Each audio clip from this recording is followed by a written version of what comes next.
Hello folks, this is Sullla once again. Welcome to part 2 of our retrospective for League of Legends. This video footage is taken from the World Cyber Games 2010, specifically the North American final for the World Cyber Games WCG. This footage you're going to note right away. I apologize, the quality is not too good. The streaming quality was rather low when this event was taking place, and there's really nothing that I can do about that, so just keep that in mind. Let me give you a little background for this event. This was essentially the first big tournament for League of Legends, the first true offline tournament. Well, the initial qualifying rounds were online, but the finals were then played offline at WCG, and it was sort of the first big LAN tournament for League of Legends. Now you might notice that a very young looking Freak is right there. He's actually with DJ Wheat, a StarCraft commentator. And here you can see the players of the two teams that made it into the finals here on the screen. The two teams that made it into the final were Epic Gamer, we're looking at them right now, a team that doesn't exist anymore, and of course Counterlogic Gaming, they're over there on the left. So anyway, Epic Gamer, this was Dan Din's team. You might notice, might be able to spot Dan there in the middle of the team. Alongside Dan, he also had players known as Araragi, who was their jungler, Sullla, who's played in the competitive scene a bit, although not recently, and then players Excessive and Graphic, who I'm not terribly familiar, and I'm afraid I don't know who everyone is in this particular shot that you see just here. The only one that I really recognize is Dan. And then this, of course, is Counterlogic Gaming, who is probably much better known. You see Hotshot GG right in the middle. Sitting to his left is Kobe24, yes, Riot Caster Kobe24, who is the jungler for Counterlogic. Element is on the left. To the right of Hotshot is Chowster, and then on the far right is Big Fat GG. And this was the original roster that Counterlogic Gaming CLG used. Of course, none of these players are still playing on the active roster for CLG, but this was back when CLG was one of the biggest names, and they really kind of emerged as the most popular team in North America, which they would keep all throughout the rest of Season 1 as a result of their success in this tournament. So anyway, we are watching, as I said, the finals for the North American region. The winner of this match, and of this series, I should say, because this was a series of games that they played. The winner of this series would go on to play a very early version of SK Gaming in the actual final for WCG 2010. So this game took place in the fall of 2010. I believe it was September. It was either September or October of 2010. This was a little close to 1 year after League came out of beta. Anyway, again, I mentioned this at the beginning of the video. I will apologize again. The quality of this video is not that good. It's pretty grainy. It is clearly not in HD, but there's really not much we can do about that. This is what the game looked like when it was broadcasted. I can only use the footage that was available at the time. So a couple things I'll mention. First, let me give you the rosters, because this is prior to Spectator Mode being a thing. Well, actually, there's sort of this really ghetto Spectator Mode that I'll talk more about in a minute, but let me give you the roster. So on the blue side of the map, the green on your mini-map down there is Epic Gamer. In this game, we actually have Dan Din playing as Tristana. Dan's going to be in top lane for this game. Araragi is jungling as Nunu. By the way, he is actually jungling with Smite and Teleport as his summoners. Very odd choice there, but Araragi is the jungler Nunu for Epic Gamer. Sullla is playing Vlad in the middle lane, and in the bottom lane, there's a pairing of Excessive as Garen and Graphic as Janna. Yes, so the Garen-Janna pairing in the bottom lane. And you're going to see some things that look very strange based on the current competitive scene, or really how League developed over time, but we'll get to that as the game goes on. As far as Counterlogic goes, Counterlogic is on the red side of the map, red or purple side, take your pick. We have Hotshot Nidalee GG in the top lane, Hotshot playing his trademark Nidalee up in top. He's matched up against Dan Din up there. Kobe is jungling Amumu in on the red side jungle. You might see the little Amumu icon, blurry as it is, moving around through the jungler. In mid lane for CLG, Big Fat GG is playing as Ashe. That was very common at the time, to send an AD into the mid lane, or an AD into the top lane, as you can see. And the bottom lane pairing, which is on our screen right now for CLG, we have Chowster playing as Morgana, and Elements playing as Scion. So yes, a Scion Morgana bottom lane. Very, very unusual, to say the least. As I said, the laning assignments are a little bit weird back at this time, and we'll talk about that in more detail as the game goes on. First, let me mention how the Spectator Mode worked in this game. There was no Spectator Mode as we tend to think of it at this point in time, so what Riot did for this event was kind of jury-rigged this really awkward version of Spectator Mode. There are actually 6 players on both teams. There is a spectator on either side. Freak is actually spectating the game. He is actually in the game as Kennen. You might notice the Kennen portrait down there in the bottom left corner. He's actually standing in the fountain on Epic Gamer's side of the map, and they've sort of hacked in a little cheat thing whereby the entire Fog of War is just disabled. So you can see there's just no Fog of War whatsoever on the map. So it is actually a 6v6 game. I believe there's someone on the other side. We can't see because the minimap is slightly cut off down on the extreme right side of the screen. But there, I believe there's actually somebody spectating on the opposite side as well on Counterlogic's team. So this was sort of the way that Riot hacked this together before they actually had a spectator mode.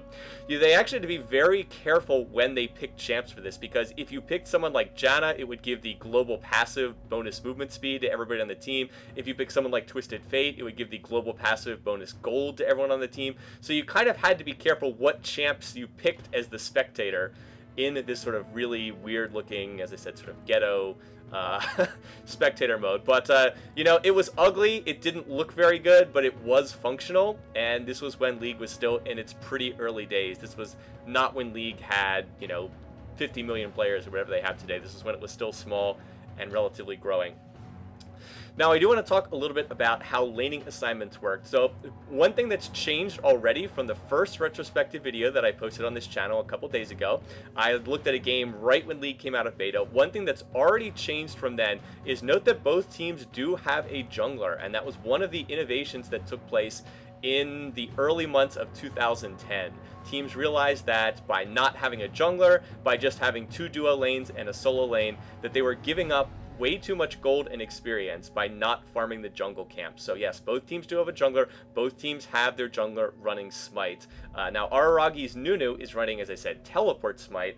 I believe that Kobe is running Flash Smite, but I'm not 100% sure on that. He might be running Ghost Smite as well. Ghost was a very popular summoner at this point in time, which is kind of funny because Flash was actually much stronger at this point in time than it is today, when pretty much everybody takes Flash. You'll notice when we watch the video as we go forward just how far the Flash distance was. It's significantly further than the Flash distance that we have today. Anyway, little action going on in top lane, but there really hasn't been too much thus far. Right now, Hotshot took the Tristana ultimate, took the Buster shot, but it was a little bit of an odd usage there from Dan. Not really leading to anything. So really there hasn't been too much action to comment on thus far. People are just farming in lanes, although I think that we are going to have an Amumu gank up here in a second, so let's keep an eye on that. Okay, so we're going to have our first real action of the game. We have an Amumu gank coming in from Kobe. He's going to come in here after Dan. Note that he does have the red buff, so Dan's going to pop Ghost right there. He's going to get Bandage Trust. He's going to use Cleanse, but then gets Ash arrowed from the mid lane, Big Fat GG, with a really nice cross-map arrow. We're going to see the teleport coming in from Araragi's Nunu. As I mentioned, he's jungling with Smite Teleport, and Dan is going to make it out of here. So Dan actually does not have Flash. He's running Cleanse and Ghost on this game. Kind of an odd pairing, but I believe the logic at the time was that Tristana has Rocket Jump, so she doesn't need Flash. With time, everybody realized that wasn't the best thinking, but it was what people were thinking at the time. So anyway, first real action of the game, Dan makes a nice escape, despite the presence of that cross-map arrow from Big Fat GG in the mid lane. Anyway, so I wanted to get back to some other things. I mentioned that one of the big changes we'd seen from the first video I posted a couple days ago is that we do have junglers on both sides, so it looks a little bit closer to what we see nowadays. We've got solo champs in top lane, solo champs in mid, 1v1 top, 1v1 mid, so starting to look a little bit more like the modern day scene. And then you've got the bottom lane, and the bottom lane just doesn't look anything at all like the way it is now. What people would do back at this time is you just basically put your carries in a solo lane, not thinking about whether they could survive the solo lane, not thinking about things like wave clear, not thinking about things like could you defend against a fast pushing strat or anything like that. No, you take the ones who you want to get farm and you just put them in a solo lane, as simple as that. So even though the jungler, of course, occupies, you know, sort of a place unto himself, we've still got that bottom lane, and at this point in time, the competitive scene hadn't really figured out what to do with that bottom lane. Like, you still kind of got these two champions in a duo lane. Like, what do you do? Well, at this point in time, what teams were doing is they were just putting champions with heavy crowd control in bottom lane. That tended to be the thing that you'd see. So, for example, Counterlogic's Morgana Scion lane kind of is an example of what teams would do. It's like, okay, well, Scion's got a stun, Morgana's got a binding, they've got a lot of crowd control when you put them together, so let's just stuff them together in a duo lane, and that way we'll be able to use those skills in team fights later on. That's sort of the logic there. Even though Morgana plus Scion obviously doesn't really make a whole lot of sense. It was still too early in the competitive scene days. This was before the innovation of the support role, a champion that doesn't take farm, a champion that is just there to protect another champion, typically an AD, typically your AD carry. It was before that had been developed, and so you get sort of these bizarre bottom lanes that look really weird. Of course, we've got Janna in this game, right? So you're thinking, oh, it's Janna, she's a support. But no, Janna is being played by Graphic here, is not really being played as a support. You'll see Janna still last hitting, still taking farm. It really is just a duo lane. Morgana and Scion are splitting farm in the bottom lane. Garen and Janna are splitting farm in the bottom lane. So we really legitimately have two solo lanes and a duo lane. We do not have an AD and support. We really do not have support champions. We just have champions that happen to be in a duo lane at the bottom of the map. Anyway, this game is off to a slow start. I promise there is more action in this one as the game goes on, if you haven't already turned off due to all the blurriness. One other thing you mentioned there, you might notice that the chat from the players is fully visible, and both teams were doing a lot of chatting during the course of this game. You'd see players complaining about lag. Apparently they had very serious lag while they were playing this game. That's because they were not playing this game on a specific LAN client. This game is being played on the actual online servers. You get a good look at the summoner choices there. You note a lot of people taking Ghost. Ghost was really popular at this time. But no, there was no specific tournament client, and we're actually going to see our first kill of the game right here. Excessive is going to pick up the kill using that Garen ultimate. And by the way, when was the last time you saw Garen in competitive play? Garen versus Scion, right? Chance to see some of these original 40 champions getting a chance to shine here in the very early days of competitive play. But this game was actually just played on the North American servers. This was not played on a special tournament client, so they were in fact still dealing with issues like lag and latency issues and things like that. Little thing I'll mention there, you can see Hotshot's items. Hotshot opened with a Doran's Ring, and then he immediately rushed Merc Treads. And actually, he's going to try to go for a gank on Dan Din here. So Hotshot does have red buff. There's the Buster Shot, knocks Hotshot back. But looks like he's going to be able to, it looks like Dan's going to be able to escape without even needing to use Rocket Jump. So he probably didn't need to use his ultimate, didn't need to use the Buster Shot there. One thing that I mentioned there, in terms of itemization, for some reason people really like to rush Boots 2 in these games. I've noticed this when I've gone back and looked at the footage. I'm not quite sure why that was, but there seemed to be this huge priority put on rushing Boots 2. Like, Hotshot has rushed Mercury Treads. Like, again, the logic behind that is a little curious. Why would you need Mercury Treads if you're laning against an AD Tristana in top? Like, why would you need to rush that over any other item? But you'll actually see quite a bit of that from the other players as well. Everybody seemed to love Mercury Treads, and everybody seemed to rush them very early. Anyway, though, we do have a little bit of a roam going on. Hotshot has gone down from top. He has headed down to the Dragon area. We might see our first action around Dragon. Teams have put wards down on the minimap. It's very hard to spot them. They're just little dots on the minimap, but the teams actually are warding. I mean, nowhere near as much as modern teams, but there are, in fact, wards going down on the map, and that's another contrast from what we saw earlier. See, there's the good view of the items. Blurry as it is, you get a little bit of a look at what people are building right there. Compared to modern day competitive players, again, the last hitting is a lot weaker than it used to be. And you will see people hitting item thresholds much later on the clock, although the clock, I think, is actually out of vision off to the top of the screen. It's a little hard to see. Anyway, Counter Logic did take the first dragon. They grouped up, they pushed for it, and they're able to grab it. It was not warded by Epic Gamer, and that means that right now the game's pretty much tied. Now, we don't have a global gold indicator, so we just have to keep track of this sort of in our heads. Epic Gamer's ahead 1-0 in kills, but CLG got the first dragon right there. Big Fat GG is going to do his best to get out of that. He's going to use the Ash Arrow. I'm not sure he had to use Crystal Arrow. It looked like he was already out of that as a result of flashing away, but the Tristana gank from top roamed down and ends up being able to burn the flash from Big Fat GG, but that's about it. You might notice that Salsi is playing Vlad. Vlad was a relatively new champion at the time that this game was played. He actually has been nerfed many times. Release Vlad was a lot stronger than modern day Vlad. He had like absolutely ridiculous sustain. We'll see that Vlad's ultimate has actually used a pretty good effect over the course of this game. Down here again in our dual lane, both Morgana and Scion are still kind of splitting farm. Excessive, though, going to try to come out here. He actually has popped Ghost, but he's going to get hit with a very nice binding from Chouster there. Or was that? No, that was excuse me, that wasn't a binding from Chouster. That was actually a stun from Elements. I think it's called like Cryptic Gaze or something like that. Although when was the last time we saw Scion in one of these games? But yeah, the double point and click stun from Scion and the binding from Morgana in the bottom lane. Anyway, Hotshot's roamed down again. I'm not sure exactly what he's doing here, why he's down instead of up in top lane farming. Note that Hotshot's picked up a blasting wand. I believe he's going for Rage Blade as his first item there, which was sort of the standard Nidalee build back in 2010. I don't think Rage Blade's even in the game anymore, although that I probably have to double check, but I'm pretty sure that item doesn't exist. Maybe it does. and I'm just unaware. One thing that we can see right away is there is sort of a philosophical difference in terms of how these teams have been approaching the game. Epic Gamer has been keeping Dan Din's Tristana up in top. He's really just been staying up there, and farming hasn't really moved. Right now, Big Fat Gigi's getting kind of caught out of position. He has popped his Ghost. In comes a teleport. We've kind of got our first big fight of the game. Dan's going to rocket jump into the Baron Pit, and we're going to see another kill picked off. Kobe with the Curse of the Sad Mummy Amumu ult, but I don't think it's going to be enough, as it looks like Epic Gamer is going to get out 1-0 in this particular fight. Really catching Big Fat Gigi a little bit out of position right there, and got the damage from the Garen ult. Garen roaming up into this team fight. And it looked like somebody teleported into this fight. I think that was actually Nunu teleporting in again. Kobe's going to try to hold this tower. Bandage tosses in. Hotshot's trying to wave clear right here.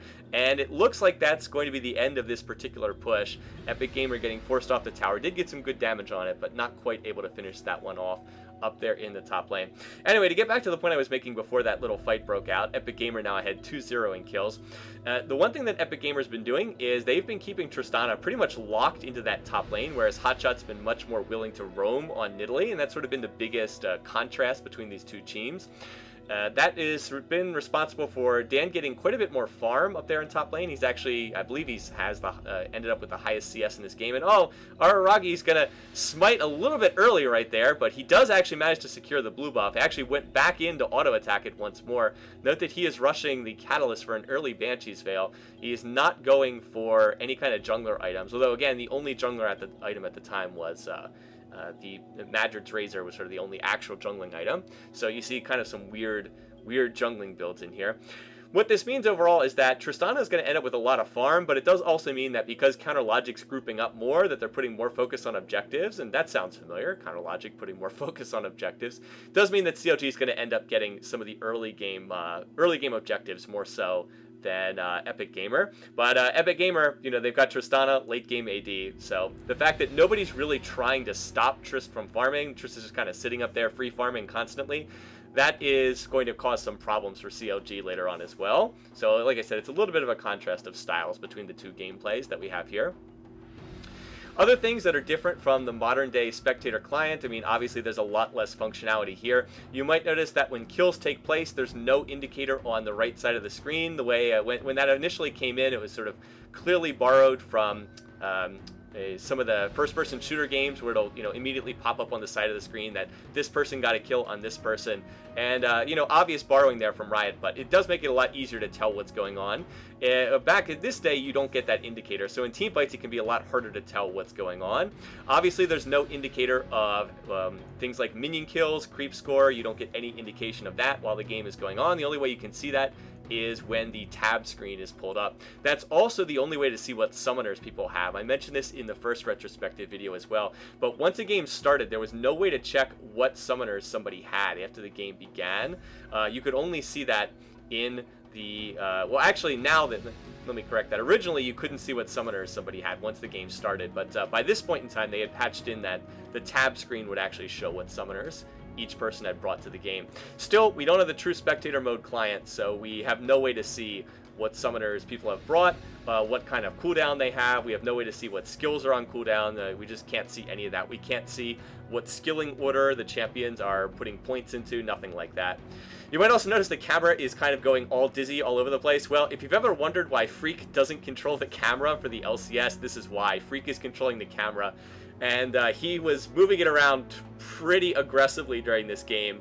If you're epileptic, you might have a little trouble with this video because the camera is just jerking around wildly from place to place during this game. But yeah, that's why Freak doesn't control the camera during the LCS.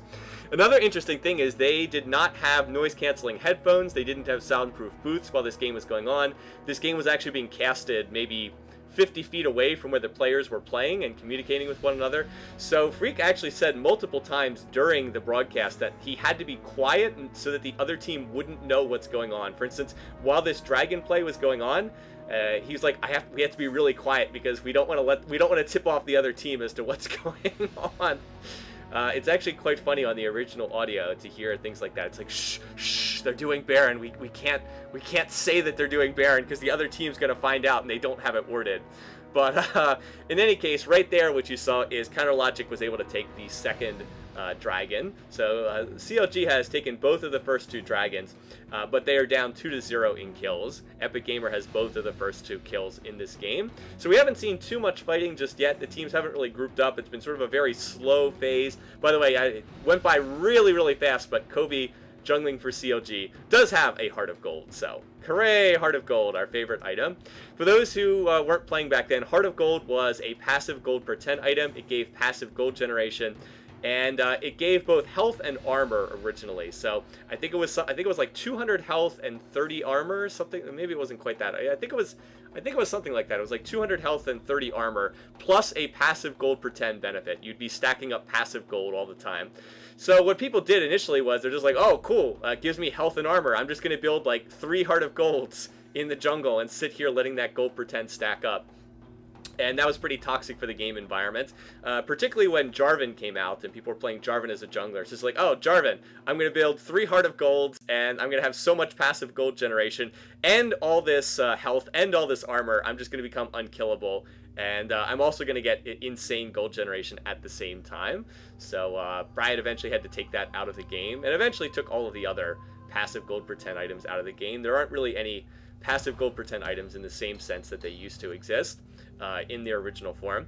Note that Garen already has his first Sunfire Cape. By the way, Sunfire Cape's burnout passive, whatever it's called, that was not a unique passive at the time. There's a Brutalizer on Big Fat GG. Kind of an odd choice. Even at the time, people didn't really build Brutalizer on Ashe. But of course, Armor Pen cooldown reduction on that Brutalizer gives him more of his crystal arrows periodically.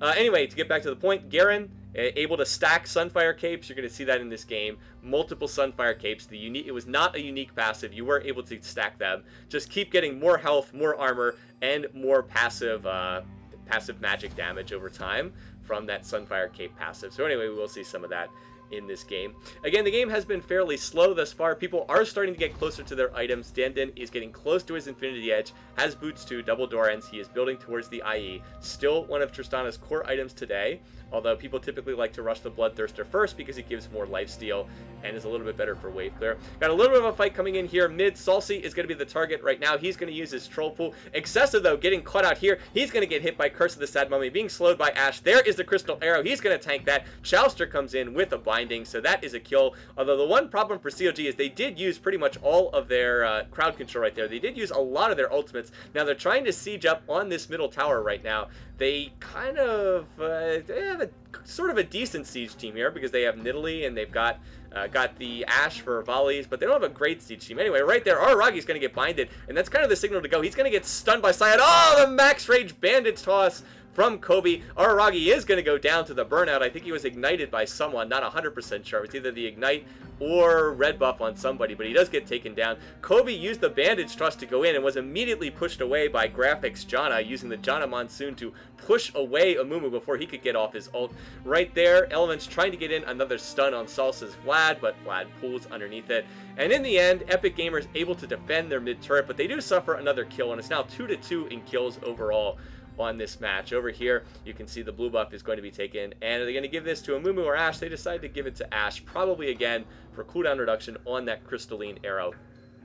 So on the whole, this game's pretty close overall. I mean, it's hard to say because we don't get the gold total. You just kind of have to get a feel while watching this game, and it feels like the teams are fairly close overall. 2-2 in kills. CLG has taken the first 2 dragons, so they're probably a little bit ahead in this game right now.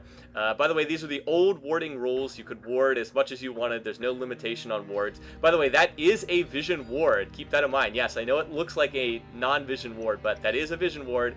Does spot stealth things. At this point in time, there was no graphical difference between the pink wards and the green wards. They looked exactly the same. And note on the mini-map that the wards just appear as dots, so they're very hard to see on the minimap. We're not in Season 4 here. The Vision wards were exactly the same as the normal wards. They were just better because they could see things that were stealth. They cost more and they could see things that were stealth. We also have Oracle's Elixir in this game. Nobody's bought one yet, but we do have Oracle's Elixir, and once you buy an Oracle, you do gain stealth vision until you die. 400 gold, can see stealth things until the purchaser of Oracles dies. That was taken out after Season 2 because well, once a team got ahead and bought Oracles, they could sweep out all vision. and it got really, really hard for teams to come back from behind. We also have clairvoyances on both teams. This is back in the time prior to Season 1 when teams would typically take clairvoyance. Note that Dan has finished his Infinity Edge right now. He actually just popped Ghost for some reason. I think he was trying to pick an Engage, but you know, wasn't really able to do it, so that's kind of a waste of Ghost right there.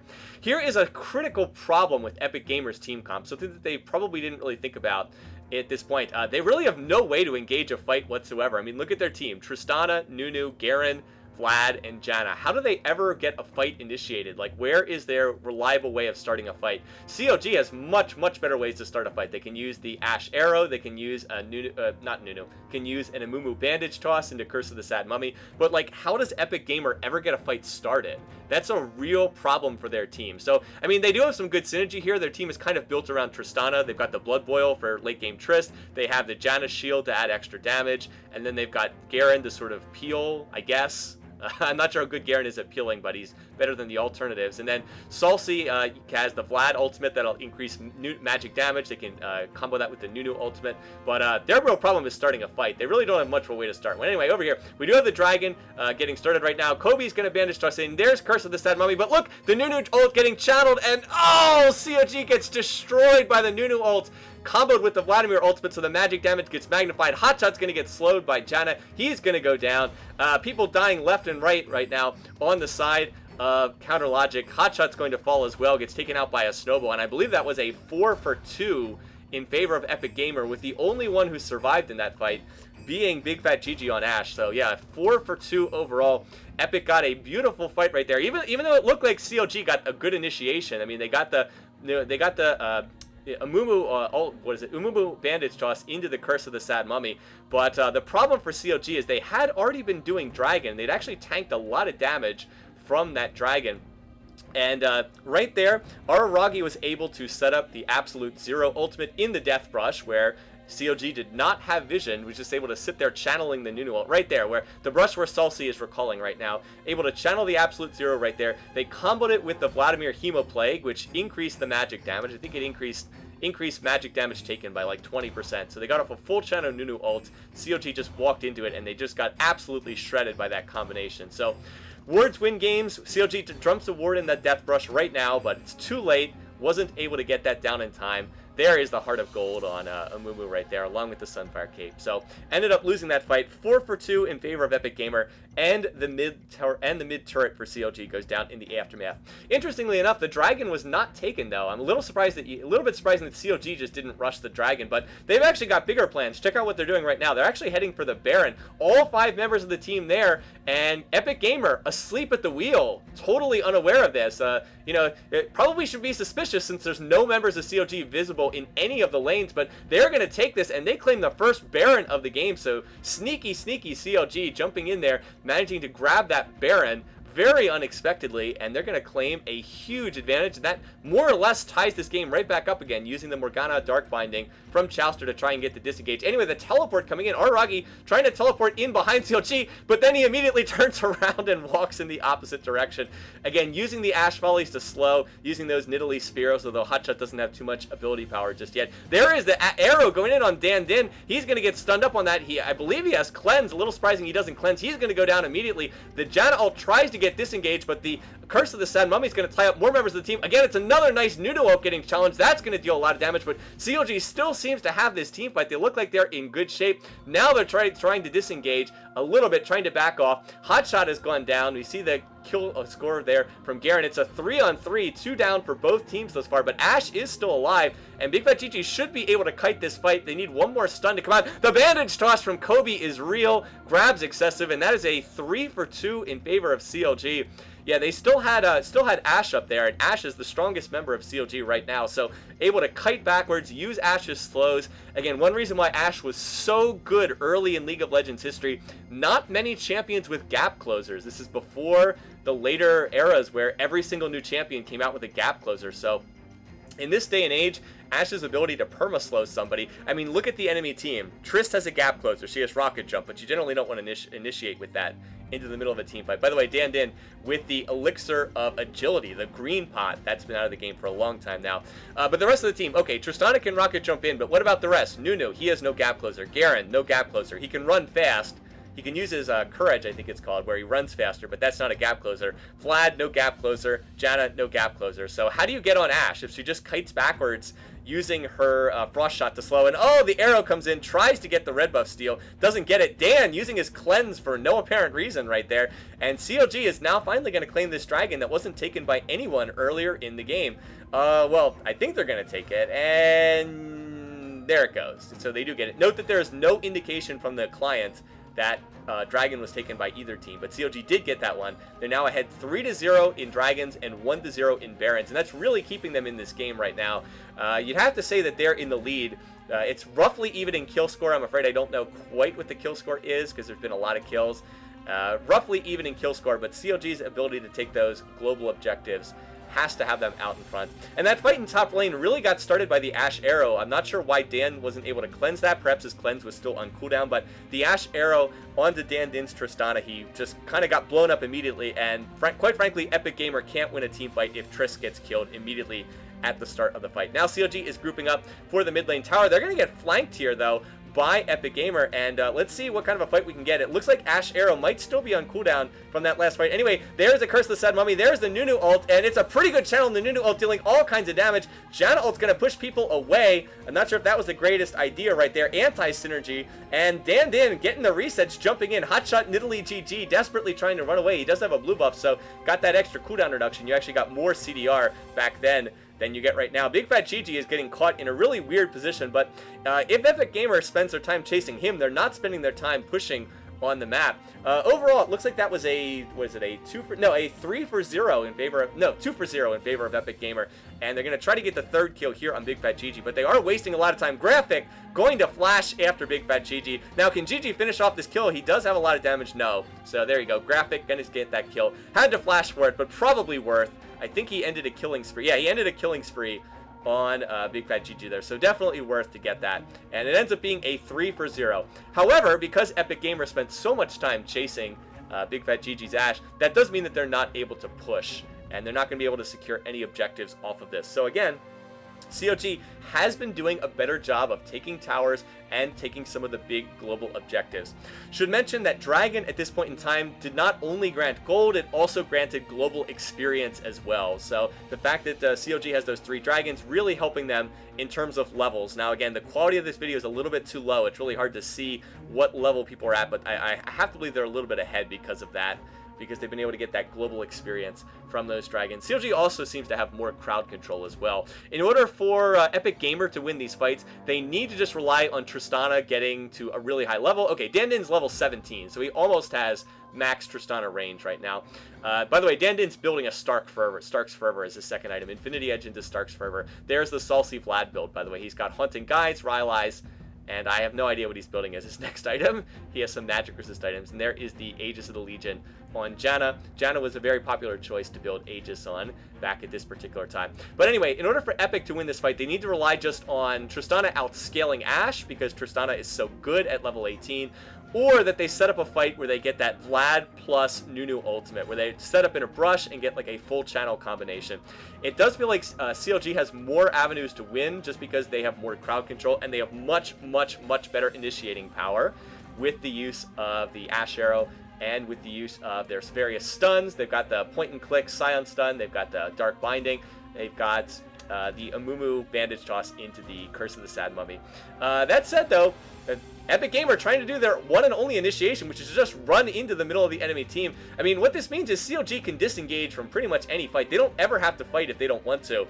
That being said, though, because this is so early in League's history, a lot of the time the teams don't really seem to understand that. Dan's going to get binded. Oh, he manages to cleanse, though. Manages to get back away from this fight. Nice zoning on this Nunu Absolute Zero. Hotshot is now the focus. He is getting quite low. Looks like he's going to be able to survive. A lot of people getting low on both teams, but nobody has actually fallen yet. Araragi gets binded by Chowster, but again, it looks like he's going to be able to get out, and that is no deaths for anyone on the other side. Graphics, though, getting caught. He Looks like he used Cleanse as well. I think he had. Did he actually have Cleanse? Elements, though, super low. He's going to go down to Dan Din. He's going to take it, and Dan going man mode right into the middle of CLG. He gets focused, gets blown up immediately, way too deep right there. Right now, it looks like this is going horribly wrong for Epic Gamer. They're getting slowed over and over again, being kited by Big Fat GG's Frost Arrows. He's going to pick up 1 kill. Now Sullla is the target. He will fall as well, and this has not gone well for Epic Gamer at all. They have lost 3 members of their team. It's a 3-for-1 in favor of CLG, I think the only one they lost was Elements. Now flashing over the wall. GG wants another kill.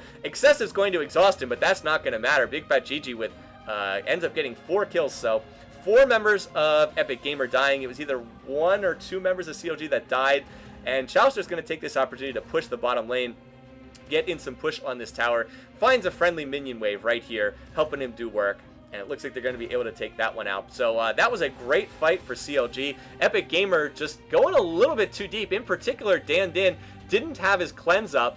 Doesn't have Flash because he didn't bring Summoner Flash for this game. And by the way, that would have been a perfect opportunity to have Flash when you get caught in a situation like that. But Epic Gamer got that first kill on, I believe they got it on Elements. Looking back at that, I think they got it on Elements' Scion, I think.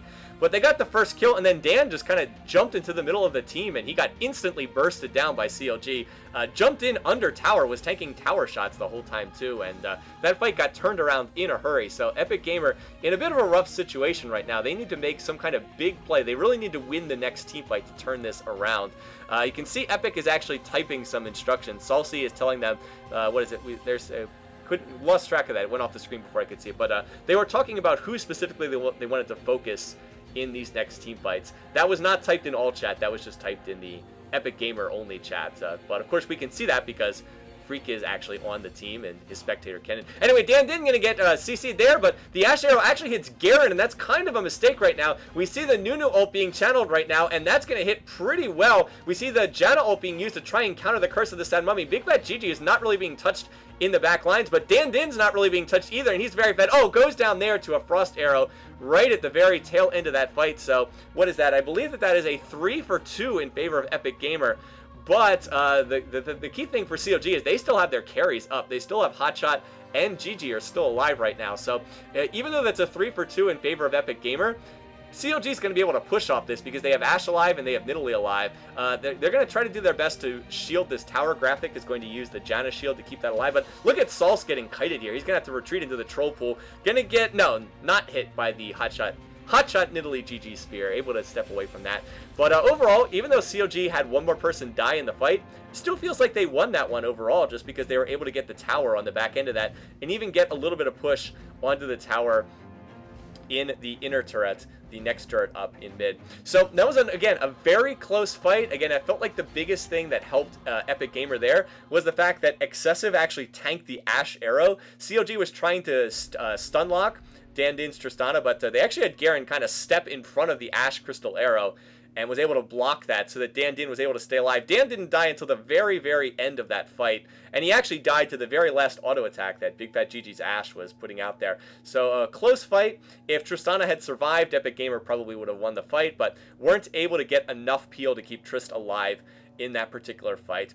Anyway, right now both teams are grouped up around Baron. Yes, there are wards down. Both teams have pretty decent ward coverage. I mean, not ridiculous, but you can see there's 2 or 3 wards around the Baron by both teams. So this may be one of the first ever dances around the Baron in competitive play. This is honestly one of the first competitive games I can ever remember seeing. Like, I mean, you have to remember in League's early days, this was before all of the live streaming software was out there. You really didn't have a chance to see top players play very often. Like, you just didn't really have a chance to see organized 5-on-5, you know, top teams playing. And this was sort of a rare opportunity to see that. But anyway, this is probably one of the first Baron dances that ever took place in the competitive scene. Note the Clairvoyance is coming out on both teams as well. And there's the double Sunfire Capes on Garen up at the top of the screen. Yep, double Sunfire Capes. And Excessive's probably building another one because nothing's better on Garen than more and more Sunfire Capes. In top lane, it looks like CLG's maybe trying to pick a fight. They've been trying to isolate Sullla up there, but Sullla's been gathered up with the rest of Epic Gamer. And it looks like the Baron dance is going to continue for the time being. Both teams really looking to catch someone out, catch somebody in, what is it? What's our favorite word? Catch somebody in a bad rotation. bad rotation here. Araragi has finished his Banshee's Veil. You'll note that it's currently down. It'll pop. There's Hotshot's items, Rageblade and Lichbane. Kind of an odd choice there, but again, made sense in the current context of the game.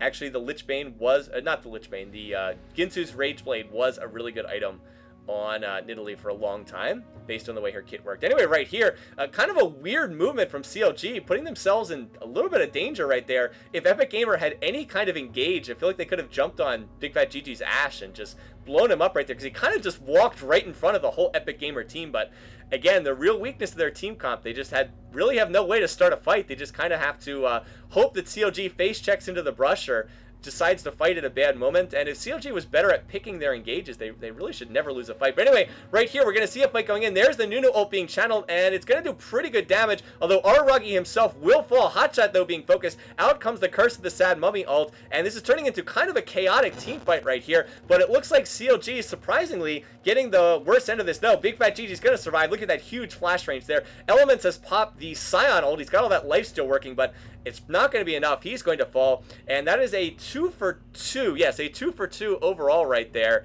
and kind of indecisive. Dandin and Araragi falling on the part of Epic Gamer, and it looks like, who actually died? Chowster and Elements died on the part of CLG. So kind of a win for CLG again, because it's the duo lane that died for the duo lane who died for CLG. I mean, Elements and Chowster are pretty much only on this team comp to provide crowd control. Once they use their crowd control, they're not really all that important. And the players right there are saying that there was lots and lots of lag. So fun, laggy, yeah.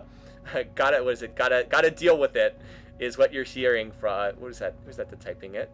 I can't read who that is. I think it's Elements that's typing that, but they're just saying, gotta deal with it. Gotta play through the lag. So a little bit different from the environment that we have our competitive matches done with today, whether it's in LCS or OGN or LPL or something like that. Anyway, there's the build on Big Fat GG's Ashe. Well, unfortunately, it disappeared right away, so we won't have a chance to look at that. CLG going for this Baron, but note that it is warded, and they have not used a vision ward to clear out the vision. This is in full vision of Epic Gamer, but they're getting here a little bit late. Araragi is the only one there. He is going to scare away Kobe, who, Kobe, by the way, remember, does not have Flash for this game. He's brought Ghost and Smite. So Baron is still rather low. It's at about 1/3 health right now. A little hard to see that, but Baron is kind of low. Wards have gone down for both teams. And by the way, they're going to clear this ward because Hotshot's going to reveal it with a trap. For those who don't know, Nidalee's traps originally would reveal stealth wards. You just toss down a trap on a ward, it becomes visible, you can instantly kill it. Yes, that was pretty broken. That was taken out of the game a little bit after this happened. But yes, Nidalee could clear any ward on the map just by dumping a trap on top of it. And yeah, it was... as the game got a little bit more serious in the competitive scene, Riot was like, oh, you know what? Allowing people to remove vision just with Nidalee traps, that's pretty broken. By the way, Corky's Phosphor Bombs could do that too. At one point in time, Corky Phosphor Bombs, they would remove stealth. You could use them to reveal wards as well. Just dump a Phosphor Bomb on top of a ward. And that was also pretty darn broken. Anyway, Excessive's going to get binded there by Chowster, but no real follow-up right there. CV comes out onto the top of Baron. I believe that that's Counter Logic's CV giving them vision. And both teams are still really doing this Baron dance. So even though CLG was able to get that first Baron, it's been very, very competitive to get the remaining Barons between these two teams. And it looks like they're probably getting ready to fight again. Anyway, there is the Ashe build. You've got Infinity Edge, Brutalizer, Guardian Angel, and the Last Whisper. But by the way, this Last Whisper is not what you might think. Last Whisper granted attack speed at this point in time. Anyway, gotta get back to that. So Araragi's gonna go into the middle of the team, tries to get off his new node. It's gonna be canceled right away though by CLG. Arrow comes out right now, and we've got a big old team fight going on. Janna ult being used for the Monsoon heal, and it looks like CLG has gotten kind of split here. Big Fat GG actually gets taken out by Excessive, and that is huge because without GG's damage on Ashe, CLG just doesn't really have the damage that they need. They rely so heavily on Ashe for damage. We see more flashes coming out. Epic Gamers Dandin picking up more kills. Exhaust coming out, gets another reset onto Kobe, and when all is said and done, that is, I believe, a 3-for-1 in favor of, no, a 4-for-1 in favor of Epic Gamer. And that is a fight that just kind of got going really chaotic there. CLG kind of got split. I don't think their focus was as good as it could have been in that team fight. Dan's going to jump over the Baron wall, and they're going to claim this Baron pretty much for free. I don't think Hotshot's going to be able to steal this. Would have to be a miracle spear to pick this one up. And I don't believe that he's going to be able to get that. Not with Araragi having both Smite and Consume. Should be able to pick this one up. Let's see if he's going to be able to grab this. Come on. They're not doing this Baron particularly fast, but it is slowly going down. And right there, yeah, picks it up. I believe it was with Consume because the smite particle never went off there. Anyway, it does feel like the key in that fight was the fact that Epic Gamer was able to go in and get the kill on Big Fat GG's Ashe, because Ashe is really kind of the heart and soul of Counterlogic's team comp right here. Note that Nidalee has not really been doing any split pushing, and that's kind of a problem. Even in this day and age, Nidalee was well known for being awful in a team fight, as people used to post, what does Nidalee do in a team fight? And the answer is, she doesn't really do anything in a team fight. So CLG, because of the fact that there's really no way for Epic Gamer to force a fight with them, they really should have been going for some kind of a split push and poke comp. With the particular way these lineups are going. Just disengage anytime Epic Gamer tries to fight, and just put Hotshot out on an island and let him split push. And to their credit, CLG would do this a lot in the next year. They would focus on running comps based around that. Hotshot got really good at doing that with Nidalee, to the point where everyone would ban Nidalee away from him. But this was still early on. They hadn't really adjusted to that yet. And so they've kind of been taking these team fights that they don't really need to team fight. In that last one, they just had Ashe bursted down. I think that Excessive's Garen ran in and got the Garen execute with his ultimate. And once that happened, CLG's comp kind of fell apart because they don't really have that much damage on anyone else. Hotshot has pretty good damage. I mean, he's got a fair amount of ability power with his Rage Blade, with his Lich Bane, and whatever else in the world he's building. But I mean, again, when he's not, you know, tossing out spears, he's not going to be that good. Nidalee just is inherently not a very good champion in a team fight. And you really kind of saw that there at the tail end. If Epic Gamer is able to burst down Ashe right at the beginning of the fight, it's going to be really tough for them to, going to be really tough for CLG to win these engages. Anyway, though, the net result of that was Epic Gamer won a huge team fight. They were able to take Baron, and now they have the advantage. Now they need to push, but uh-oh, Hotshot getting caught out right here. He's going to get engaged on. Hotshot's going to go down. The Ashe arrow has already been used, and without Hotshot, it's now a 5-on-4, and ooh, look at those Tristana crits going out onto Big Fat GG. They dumped the Black Shield on him, but of course Black Shield's not going to help, not against Tristana's auto attack procs. By the way, look at the Force of Nature right there on Excessive's Garen. Yes, what is it? The Force of Nature item that gave you huge amounts of magic resist and also health regen. But anyway, yes, so it's going to have to be a 4v5 tower defense here for CLG. They made no attempt to hold that outer tower in the bottom lane, or inner tower in the bottom lane, which I think was a good decision. And right now, Dan is just poking away at that tower using that level 18 Tristana range, by far the longest range in the game at this point in time, because we didn't have champions like Caitlyn or Jinx or whatever back at this point in time. And now they're going to poke down the inhib, and they're going to grab that one too. So an inhib taken basically for free off of that unfortunate catch by Hotshot. Was just over there farming by wolves. There's a sad little Nidalee cub over there by the wolves. But really just got caught out, and off of that one pick, with the fact that Epic Gamer already had Baron, they're able to snowball that into 2 towers and an inhibitor in the bottom lane. So a huge pickup for them. There are the super minions appearing in bottom lane. By the way, Freak spent a lot of this initial cast explaining how the mechanics of League of Legends works, because, well, people hadn't really seen League before. It was really kind of new.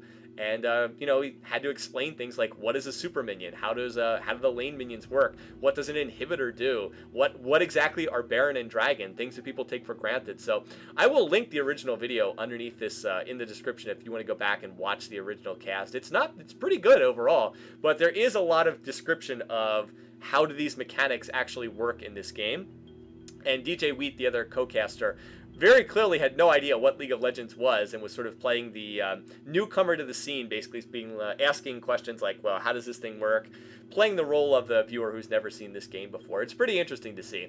In any case, though, Epic Gamer still grouped up. It looks like their Baron has run out, no longer have the Baron, but they're trying to break this tower in mid. They've got super minions pushing in bottom. We can't really see that too well because the minimap is a little, you can't really see the bottom lane on the minimap, but they've got the pressure in bot. They've got the super minions working in their favor, and it looks like they want to try to siege up and go for this mid tower. But again, it's really hard for them to start a fight, so CLG can turtle this pretty well. In all honesty, they can kind of hold back and just defend this tower. Like we said, they've got the spears from Nidalee, they've got the Ashe volleys for wave clear, they've got the Morgana puddle or black soil in order to help wave clear. You know, they can stall pretty well, which is one of the reasons why I think that they kind of didn't approach this game the right way, that they could have approached this game a little bit differently. Not taking these team fights that Epic Gamer obviously wants to have these team fights. In any case, though, we still see this action going back and forth, poke being exchanged. you know, various projectiles being tossed out. Hotshot is trying to clear bottom lane right now, trying to do his best right there. Note the build on Tristana. Infinity Edge into Stark's Fervor. Stark's Fervor granted attack speed.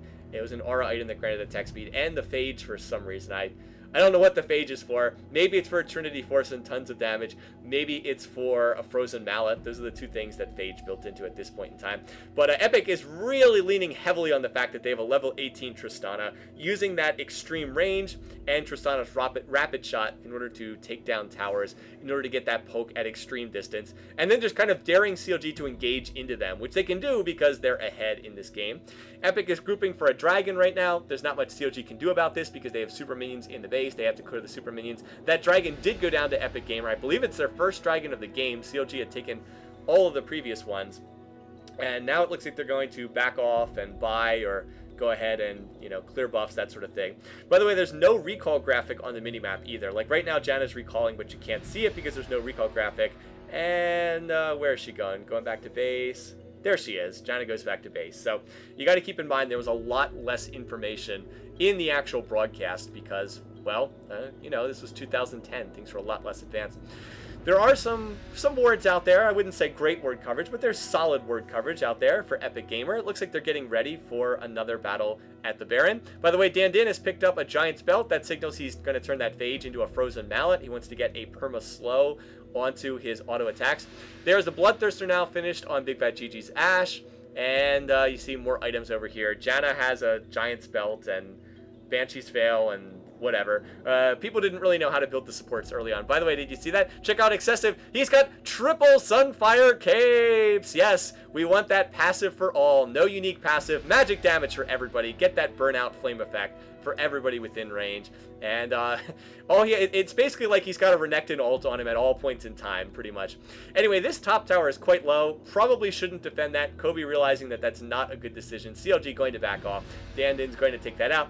And Epic Gamer have really got their choice of either going back and trying to take Baron. They can look to go and try to get that inhib in bottom lane, which I believe has respawned. They have a lot of options available for them right now. CLG does not have much in the way of ward coverage. They've been effectively forced away from the rest of us. Araragi's Nunu does have an Oracle. There's no graphic indicating that he has an Oracle, but if you can see it on the interface up there at the top of the screen, underneath the rest of his auras. So Nunu does have an Oracle, and he actually cleared out the only ward that CLG had in the area. Now CLG is forced to come in and check. They really have no choice but to come in and see if Epic Gamer is doing Baron. They're going to back off. They've decided to go back and clear mid, and so Epic's going to turn, and they're going to make a move towards Baron. By the way, Big Fat GG's Ash is very, very fed. By the way, the Last Whisper actually provides attack speed, not attack damage at this point in time. It provided armor pen and attack speed, for those who don't know. So item was a little bit different back then. Anyway, it looks like we've got a fight starting out. Kobe is going to get caught by the rest of the Epic Gamer team. He's going to toss out Curse of the Sad Mummy, but it's used a little bit too early. Not really what CLG would have wanted. Anyway, the Nunu ult coming out. Chalister gets very low. He's going to go down to Sauce. He's going to be the first one to fall in this fight. Element's going to get taken out as well. Big Fat GG doing his best to try and kite, but he is just going to get absolutely blown up now. Hotshot trying to run away off the top of the screen. GG revives on the Guardian Angel, but he's still going to get blown up. That's 3 for 0. Now Sauce is on the mid turret. That's actually no, a 4 for 0, 5 for 0 because Hotshot goes down in the top lane. That's an ace. And that's going to be the end of this particular match. So Epic Gamer is going to take the first game in this series. In fact, Epic Gamer was actually advancing out of the losers bracket in this particular series, and they actually ended up winning this match in order to tie the series because Epic was coming out of the losers bracket. They were essentially down 1 game to start this, so this actually tied up the series 1-1, and they would play one final game to see who would go on to the championship. To see who would play SK Gaming. And as it turned out, CLG would actually win that final game. They would win in the final. But that last game was not as interesting. This was the better of the games, which is the reason why I picked out this particular game to do a cast on. And I think a lot more people have seen the final when CLG played against SK. And CLG actually would end up winning that 2-1 in the finals of WCG 2010. So anyway, hope that that's not a huge spoiler for people because this did happen, almost 4 years ago now. But Counter Logic did win WCG 2010. They won the final match against Epic Gamer to win North America, and then they beat SK 2-1 in the final. They lost the first game because they couldn't deal with Twisted Fate. They finally just had to ban out Twisted Fate. and they were able to win the other 2 games after that. Well, in any case, this cast has gone on long enough. I think we're over the 50-minute mark. This was the better of the 2 games that these teams played, and I hope people enjoyed looking at what really, probably the first real competitive game that was done offline, that was done at a LAN event. Really the first LAN event that League of Legends ever did, what that looked like in practice. Again, I apologize. I know the video quality was a little bit low. I apologize for that. There's nothing I can do about that. In the early days, a lot of the League streams, well, they weren't in HD, let's just put it that way. So once again, thanks for watching, thanks for listening. I hope you guys enjoyed watching this match, and I hope you enjoyed getting a taste for some of the early League gameplay. Until next time, have a great weekend. I'll see you guys again soon. Take care.